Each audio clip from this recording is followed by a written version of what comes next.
Oh, somebody got it. There it is. Somebody got it. Nobody talk. Shh. Yeah, I was going to give it a couple seconds here and see if anybody else is hopping on. We'll let it go one minute past. There we go. All right. So for today's training, we're going to start talking about the metal takeoff using OST for estimating purposes. So just a little backstory, we kind of set out to make this process, really started Vegas specific because we weren't really getting a lot of sales model support. So we were having to do quite a few manual takeoffs and things like that. And so we wanted to create a standard process to be able to do that. And this is what we came up with. So kind of the format for this one, it's kind of a long process. I think it'll take us probably the better part of the hour to get through it. So, but what we did want to do is take questions as they come up rather than at the end. That way we're still on the step that the question may be about. So with that, I think we'll go ahead and jump right into it unless anybody has a question about what we're doing. That's good. So we'll go to Pedro. He's going to walk us through steps 1 and 2. Yeah, so setting up the project in OST, very similar to what we've been doing in the past with OST. You know, you're going to create a normal project like any other, but there's going to be one key step here happening right in the middle of the menu there, price using. We're going to want to make a switch in this dropdown and go over to Microsoft Excel cell. And what happens here is that it gives you the option to link a Excel worksheet. So now we're going to go over to Excel.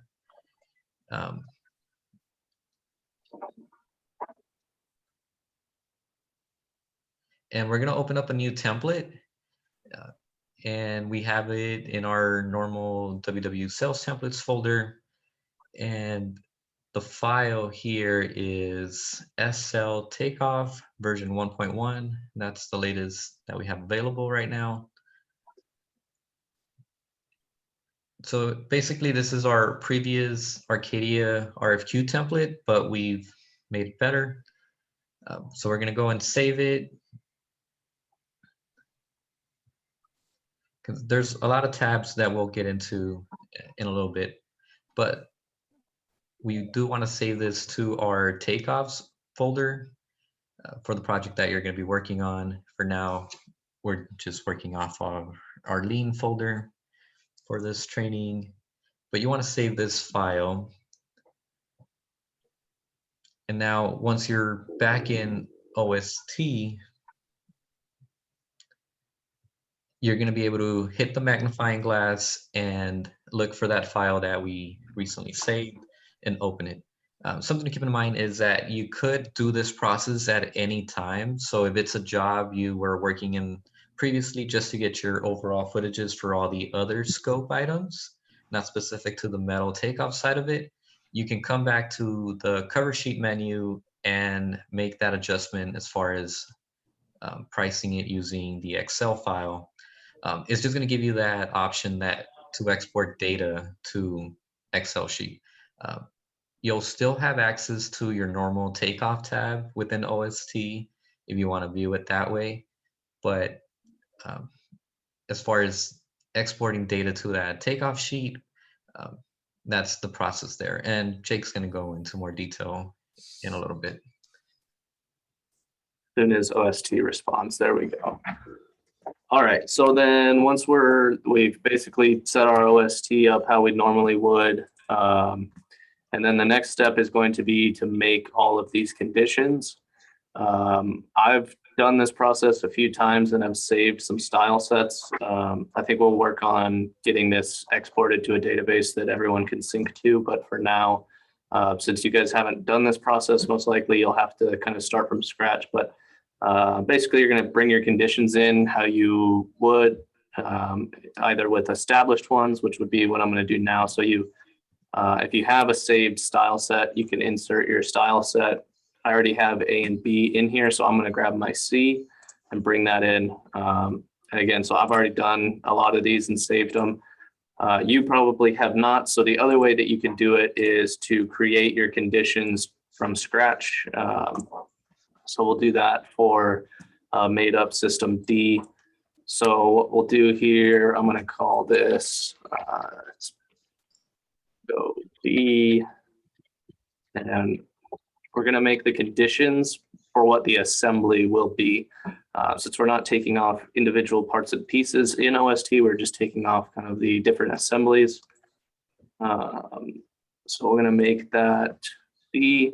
And then when we're down here in the results, this is an important step that's a little different than what you may be used to seeing in OST. We want to capture two different types of data here. The first being the overall length, and then the second quantity will be your segment count. And then again, over here on the right, because we're exporting the data to Excel, this is a little different than the regular OST condition properties. So now we have the option to link it to an Excel cell. So what's going to happen if I click this box right here, it's going to open that Excel form that we've linked it to. I already have it open, so I'm having to do it manually, but it should just pop open. And this is kind of a confusing step because the window just opens and doesn't tell you what to do. But what you want to do is, since I'm on my system D head and I'm on the length, I want to link the total lineal foot length to the system head length, which is going to be here. So I'll double click it, and it's going to now, when I do a takeoff, it's going to send that data to Excel. So I want to do that for both the length and the segment count. So let's let it think. So it pops up, and then the segment count here. So I'm going to double click, and it's going to send that data to that. So I know there was kind of a lot packed into those couple of steps. Does anybody have any questions about those? Okay, we'll keep on rolling. Let me make sure, I'm just going to open the Swiss real quick, make sure I captured those steps. So bringing the conditions in, setting the conditions, yep.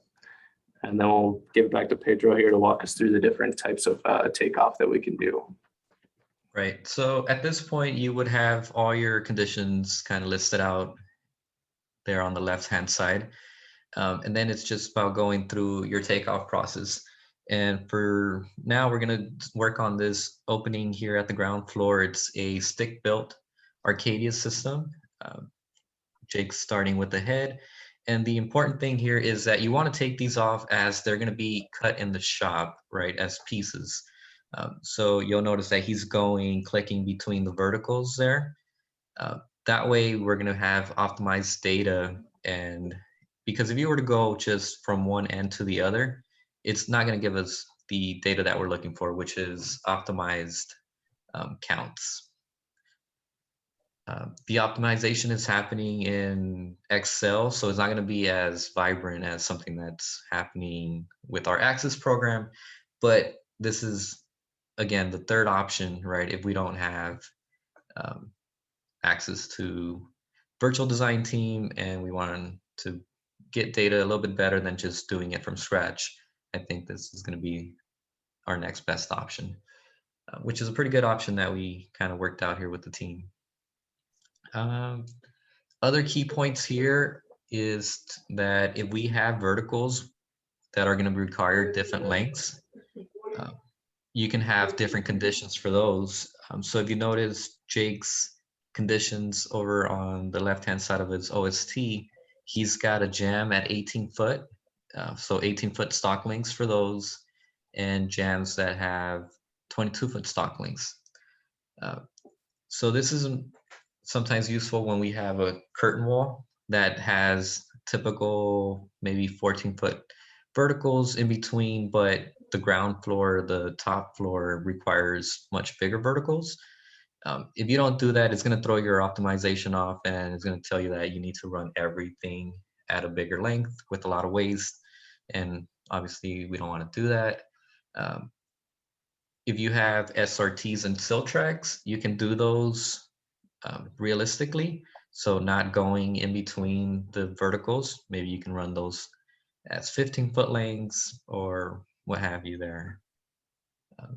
Any questions on taking off the actual assemblies? No? Okay.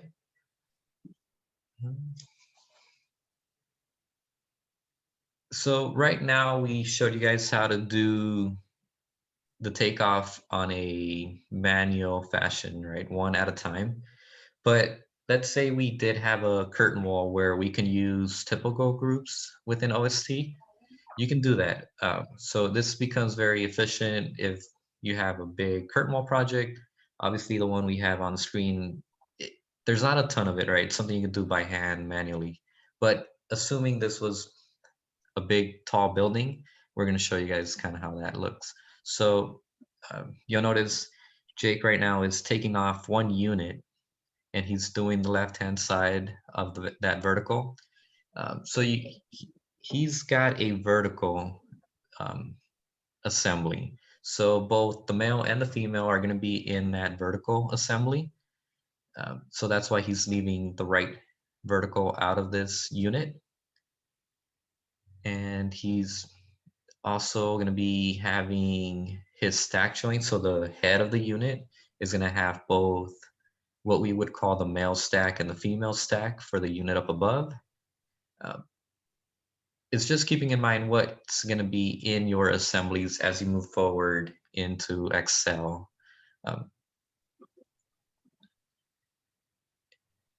So if you've worked with typical groups in OST, you'll know that you'll have to move them off to the side and then draw your rectangle for what's inside that group. But afterwards, you're going to be able to just click away and assign that typical group throughout.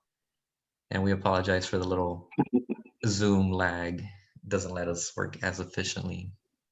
Yeah, definitely have to go a little slower. Usually a lot of this stuff is a little bit quicker. So. Yeah.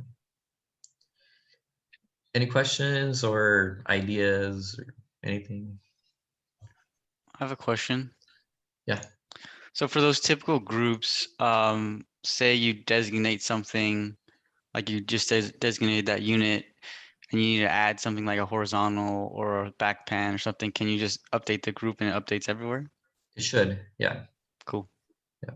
Anything that's inside that rectangle should be updating anything that you've already taken off. But you would have to update the name, right? Just to the 03 or it'd be like a 04 if there's a horizontal or something. Right, you would have to make that adjustment as well.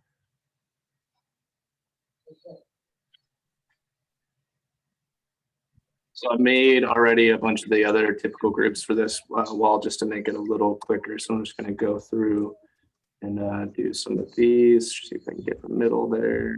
Nope.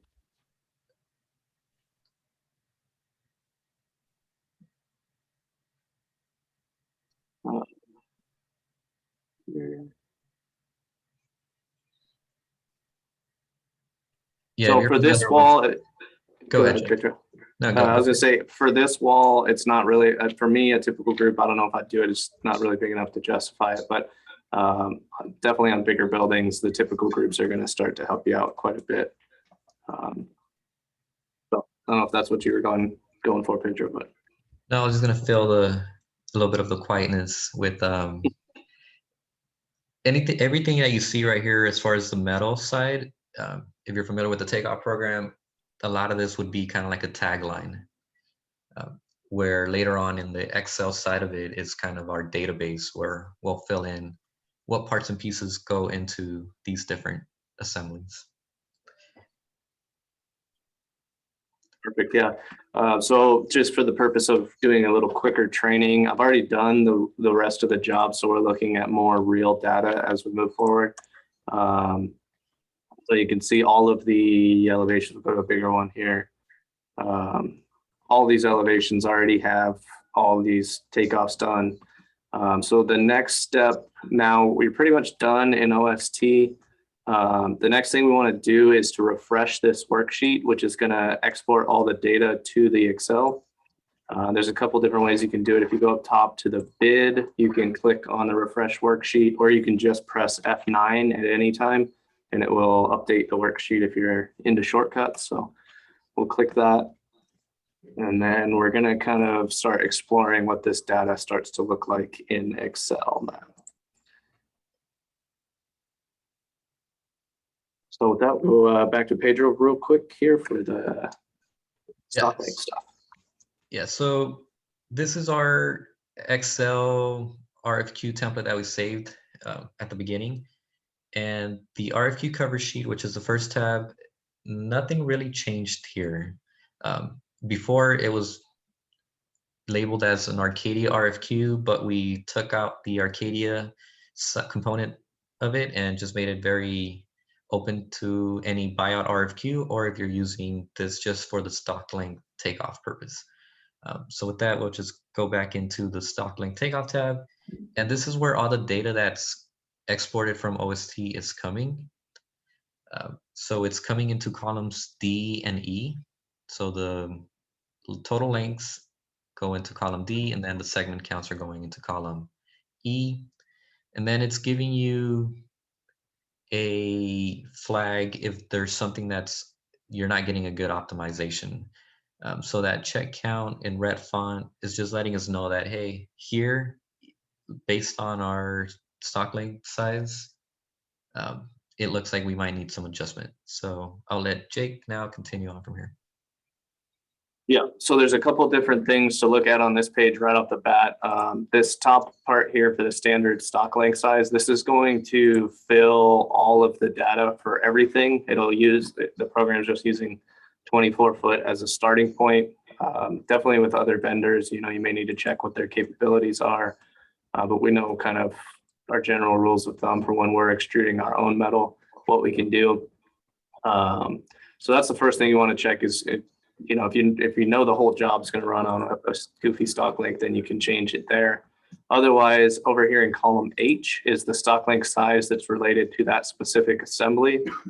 And like Pedro was saying, this is a back check that we needed to build in here because Excel has a very tough time optimizing like our real AutoCAD takeoff procedure can do. So what this is saying is basically that it's taking this average length per piece. And if this number is greater than half of what your stock length is, it's going to throw this check count. And so kind of a workaround on that. We'll just run through this jam as a full example. So the jam is saying that we have 31 segments that are 18 foot long or average 18 foot.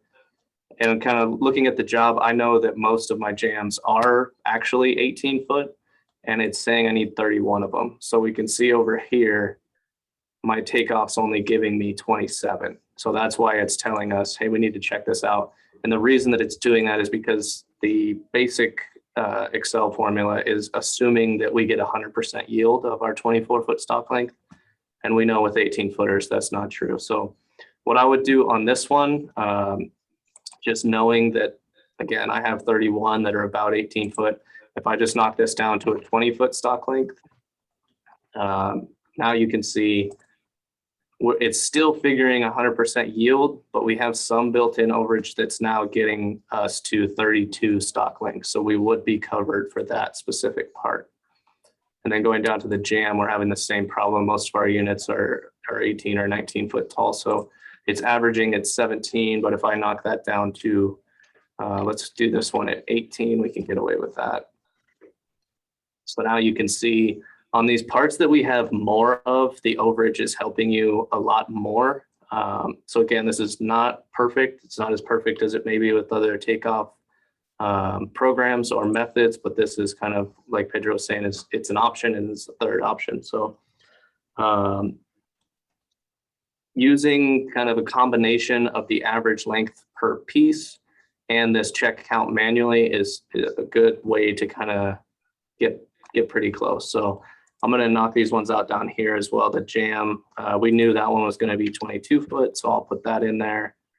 And then this vertical 18 and 18.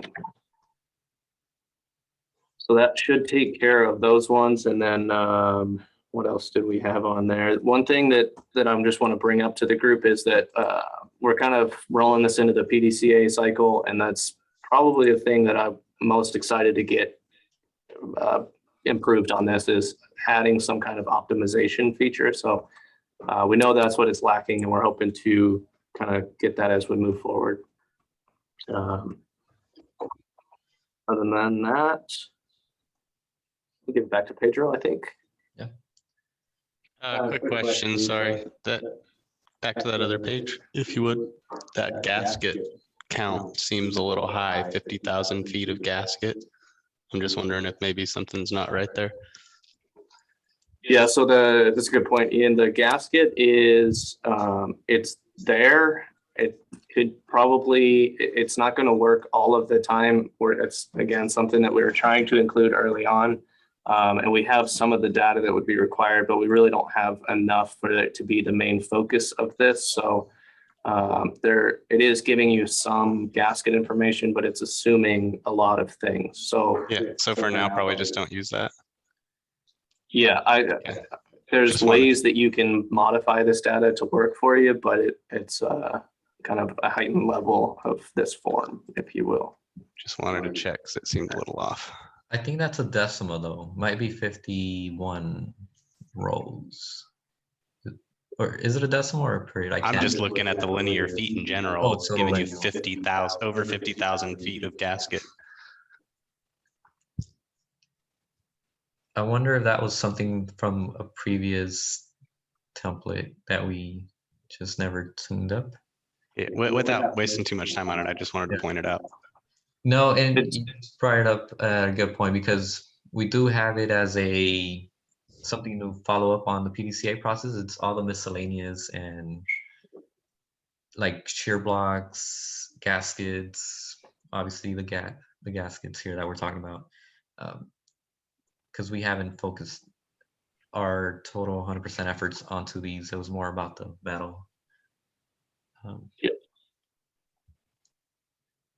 I guess it would be safe to say let's just use this strictly for metal for the time being, Mhm. until we kind of fine tune those miscellaneous sides of it.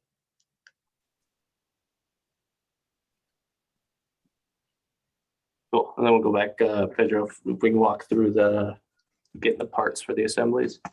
Right. So when you're working on your job, it's not going to say W75 or OPG 1900 down there at the bottom of the tabs. They're going to be labeled as system A, B, C, and D, but you can rename these to suit your job. So right now we're going to be working with our W75 system. So the blue headings, that's kind of our assemblies. And then below that is anything that makes up that assembly. So we have some pre-filled areas in green, and then in white, there's some space there to fill in anything that's maybe custom about the project that you're working on. So for now, we're gonna work on the head, and a few areas where you can get this information would be from our Jumpstart 3 packages, our sales catalog if we have standard parts, or if it's something from a vendor, then we would look at their website for a product data sales catalog sheet, somewhere where we can find all the parts and pieces that go into those different assemblies. And then we're going to itemize those and list those. And everything that we want to list is obviously the aluminum extrusions. No need to take off the gaskets. And kind of like we touched on a few seconds ago, all the miscellaneous components, shear blocks, that's not something that our Excel template right now is wired up to do. We're still trying to figure that out and flush that one out there. But you'll see Jake right now is working on the head. So he's looking at that head detail number 5 and listing out all the extrusion parts that would go into that head.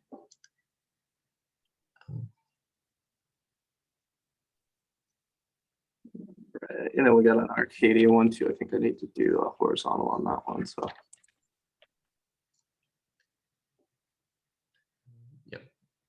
Any questions about this process here? Because there's a lot of moving parts, but I think once you kind of get into it, see kind of how the mechanics of it work, it's pretty intuitive. I know when we rolled it out or did our presentation the first time, Robert's like, hey, where can I find the template? I never heard any like real issues from it, but I think he liked it. Robert, is that true or am I lying? No, I love it. This is Cool. something that we kind of started trying to tackle on SPD at one point, and it fell by the wayside. And I think it's great. It's a good sign. Nice. And Pedro, Cool. we for the Virtuals 19, we have a standard system for the W75 that we're using that I sent out that has all the parts and pieces. I don't know if you guys would use that so it matches. I think that's a good idea because, yeah, we were prepping for this training before the fire rated or the composite panel training. Mhm. And I know during that time or pretty close to it, you issued like a invitation to review that package. Mhm. And that's a good one because yes, sometimes Jumpstart pulls up a standard detail and it's different than the standard detail you guys have. So that's a good collection to share with all of us here, and we can all just use that one maybe. Yeah, I So, was thinking about that too. sorry. Oh, go ahead. So like when you guys go through and do like, for example, that W75 system, do you guys like fill it out each time with the standard systems, or do you guys have like a pre-saved standard systems like, you can copy and just paste in there for all the sill, horizontal, viso, etc. Right now, it's just all manual entry. We're just rolling it out. I don't think we've used it a few times to kind of do that, but that's definitely a good idea. If you have it pre-filled, if you know you're working like on a standard job, maybe that's a good one for the PDCA process, is to That's build probably- You could probably just do that right here, like create a blank one and then just save all the part numbers in it. Then anytime you want a W75, you just open that. Exactly. Yeah, I just wrote that down. We'll make sure to get that in the PDCA. It's a really good suggestion. So we'll keep on rolling through it. There is a couple of other things that I'll touch on that this can be used for. Really, the primary purpose of it is to generate this list over to the right. And what's nice about it is assemblies that share part numbers don't get put on here as separate line items. So like the W75 2126, that's probably a shared assembly. And so you can see the quantity is adjusting itself just we have the single line item at a higher quantity. So some of the other things that we haven't touched on yet that we can do with this, you can see we have these kind of user defined areas. Those will match up to this page as well. So if you define this one, you have a weird situation going on. If you have like an outside corner and then you want to call another one an inside corner or something like that, then you could just rename this one inside corner, and it should have renamed it here. And then you could put your inside corner parts in there. And then the last thing, obviously the same thing, kind of same situation with the gasket. We do have it on here. It's pulling the data, or we're attempting to capture the data. We did the same thing with the miscellaneous parts here. If you wanted to make a list of your shear blocks and water diverters and things like this, it would probably be more important as you look at this for a buyout.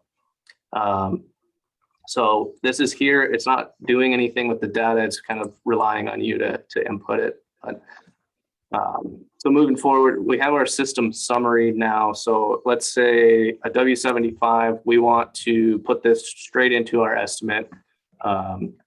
What we're going to do is we're going to just pretty much copy and paste this data, starting with the quantity column. I've got a made up estimate over here. So we're going to put our actual here. Oops. And let me go back. What I do, and terrible example, I didn't do it there. I always match the destination formatting so it stays nice and pretty. And then on the next two columns, we can copy and paste these ones together. Go back to this made up estimate here, and we'll match the destination formatting. And then you could update your dies, which I'm not going to do. That's a slow enough process in itself. And it should be pulling all that information for you. So that's how you would take the takeoff data that you just captured and input it into your estimate. And then Pedro's going to go ahead and walk us through what it would look like if this was a buyout. Right. So if you are using this for a buyout, you want to print the summary sheet. So right now we have it set up that if you go to File, Print, it's already zoned in to the page summary view, and you'll be able to print this to a PDF, where then you'll be able to attach it once you send it over to the vendor. You don't want to forget about the buyout RFQ cover sheet. And again, nothing changed from the Arcadia cover sheet. We just changed the heading and just made it available for any vendor that you're working with. So you want to print both of these, the RFQ cover sheet and the summary sheet. So you have multiple systems, you want to print those. And then once you type up that email to the vendor, attach both of these or combine it. We really haven't set any standards as far as the delivery method to the vendor at this point. But right now that's open to your choice. I think that's the end. Once you send it out to the vendor, hopefully they can turn it over quickly to us, because that was one of the main objectives here, is that if we're able to do a lot of the work for them, they'll be able to turn it around hopefully sooner. Yeah, and just to kind of touch on a couple more things, we didn't really talk about the, we wanted to save time. I know with Arcadia, our chief complaint is that, we send them the drawings and it would take them for quite some time to perform their own takeoff and get it back to us. On air was even worse. So really, again, we started out with buyouts trying to capture it. And as far as the time aspect, the first couple times that you do it, it's probably going to be a little shaky, and you can reach out to any of us that were in this Kaizen to try and help you through it. But like this job, I was able to do a takeoff that I would feel pretty good about in just honestly a couple of hours if you've got that good chunk of time blocked out and you can stay in it. On a unitized curtain wall job with a lot of typical units, I feel like you could get it going even faster. So that was our main objective, was to save time and be able to control some of the overages assumed and how accurate we wanted to be with it. So does anybody else have any other questions? So are you able to like filter out per system on OST? Like, I just see that, like, if you have like 4 systems and you're using a bunch of different colors, like it might get confusing, I guess, or I don't know. Is it hard to keep track of like what systems, what colors, like which green is green, and like, can you like just like hide all of B, C, and D and just have system A showing, or like stuff like that? Yes, yeah, you can definitely play around with the layers side of it. So like if Jake goes into any of these conditions, Okay. like if you go in there, Jake, I think we didn't assign any layers to it, but you could Right. assign a layer to it. And then you can turn that layer off and it'll turn all that system off, or that condition, right? You would have to assign that same layer to all your different parts for that system in order for that to work that way, but it could be done. As far as controlling the color, like if you want all your heads to be a certain color, you can do that. But it does require a little bit more, it's 2 more clicks rather than just whatever OST suggests for you. It's a really good point to bring up. Aside from the colors being a little bit confusing to go back and forth, the way that I've controlled that or helped myself with that in my brain is to take off one system at a time on the entire set of drawings, not just the elevation. But when it's really critical is when you're linking the conditions. So like I just clicked on system A head, and if I try to link that length and I accidentally click on system B, there's not really anything built into OST or Excel that's able to back check that. So you just want to be careful when you're linking your conditions to that Excel, that you're making sure that if you're on system A, you link it to system A. That one could definitely prove fatal if you miss that one.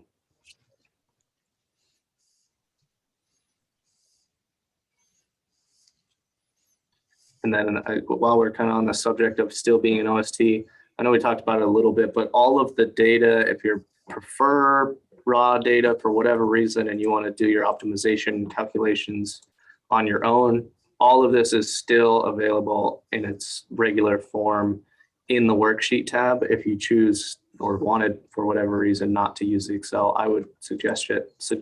It definitely is doing a lot of the optimization legwork for you.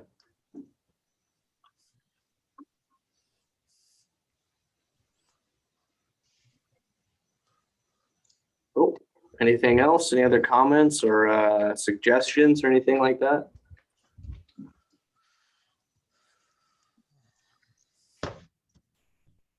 All right. I thought it was going to take a little longer, but I guess we went pretty quick through that. So I'm excited for you guys to have an opportunity to use it. And if you do and you run into things and you have feedback, it's going to go straight into the PDCA cycle. So please feel free to reach out to anyone on that Kaizen team and we'll make sure we get it looked at.